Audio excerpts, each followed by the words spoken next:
All right, we have some breaking news into our newsroom. We've just now learned that President-elect Donald Trump is suing Manhattan District Attorney Alvin Bragg and Judge Juan Marchand over his denial of the president-elect's immunity motion, happening ahead of Friday, in which he was set to be sentenced, right, on those 34 felony counts for falsifying business records. So is all of this tied together here, Catherine?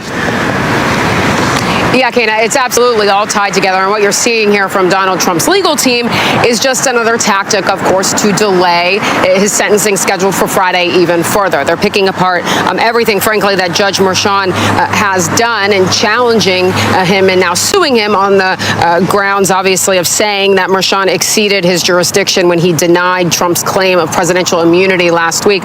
Of course, this comes as they're asking the judge to halt that sentencing scheduled for Friday. The DA, for his part, responded to that and said that they believe that the sentencing should go forward. The judge obviously has said he intends to have that sentencing and that hearing for Friday. So we'll see if this, what they're doing tonight at least, this lawsuit against Alvin Bragg and the judge overseeing this, Juan Marchand, if this actually works at all in terms of furthering their delay. Now, in terms of next steps here, we do know that this full lawsuit that they filed will come out tomorrow morning, and there are oral arguments scheduled for tomorrow. So we will see his lawyers at least argue this in court in New York tomorrow morning. It's our understanding, right, that the Judge Marchand, said that he would sentence Trump to this unconditional discharge, sort of, as Aaron Katersky put it, an effective blemish on his record.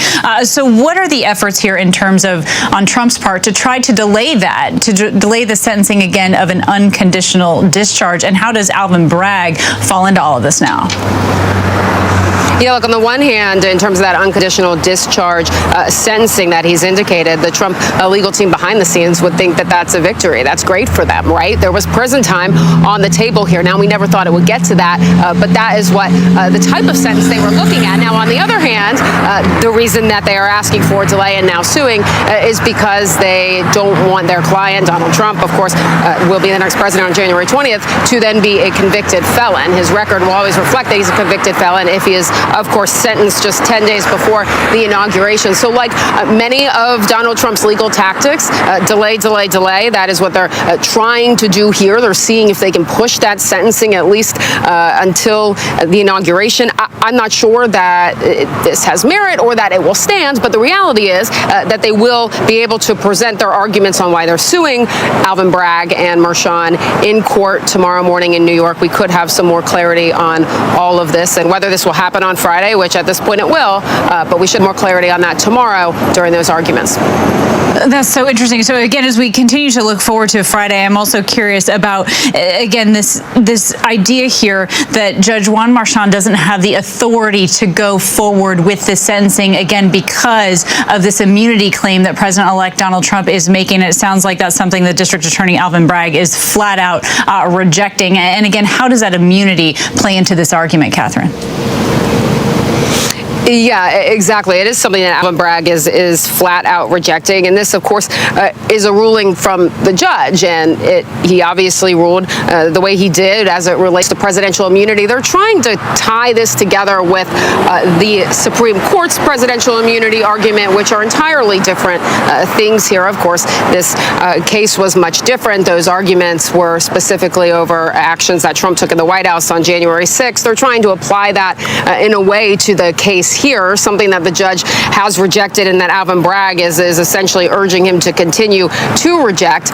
But they think that they potentially have some case here. We've seen this happen a lot where they file motions, they try and appeal, they go to court, they argue them, and then they're denied. So they're just going to continue filing types of things like this, types of lawsuits, types of motions for a court to potentially consider between now and Friday. This might be their last Hail Mary, their last chance to do this. But they are trying, as you know, Kana, to intertwine all of these different legal elements and legal avenues to see if they have some chance of a court saying, okay, we agree with you, or we'll delay this sentencing.